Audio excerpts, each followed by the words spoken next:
হুম, মাছের মাথা দিয়ে ডাল। আচ্ছা কি খাচ্ছি এটা? মাছের মাথা দিয়ে ডাল। ওরে বাবা, মুগের ডাল। ওরে বাবা, এই মাথাগুলো, ও হুম। কাতলার মাথা আছে নাকি? হ্যাঁ, কাতলার মাথা। আচ্ছা, আর এই কাতলা আর এগুলো দিয়ে কি দিয়ে খাচ্ছ? ওটা তুমি কি দিয়ে খাচ্ছ? কাতলা কিরকম মাছে। দেখো তো একটু খেয়ে। উফ, হ্যাঁ, দাঁড়াও, প্রচন্ড ঝাল দিয়েছি। ও ঝাল দিয়েছো? হুম। ওরে বাবা, হুম, তাই? আচ্ছা, আচ্ছা, আচ্ছা। ও এই লঙ্কা মানে চিপে। লঙ্কাটাকে এরকম করে চিপতে হয় বোধ হয়। হ্যাঁ, ও, তাহলে কি একেই বলছো ঝাল, তারপরে লঙ্কা হ্যাঁ, চিপছো?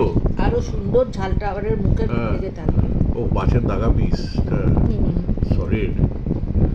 হ্যাঁ, তাই তো। হুম, হুম, নাও খাও। আচ্ছা। ও বাহ, এই ডালটাই তো একদম দেখতে হেভি লাগছে। হ্যাঁ, আরো নিব। হ্যাঁ, দাও দাও দাও দাও। মানে মাছের মাথা দিয়ে ডাল মানে একটা আলাদাই দারুণ। একটা ইমেজ। হ্যাঁ, তারপরে সব মশলা হাতে পেশা। আচ্ছা, হাতে পেশা তো আরো বেটার, হুম। আরো বেটার, আরো বেটার।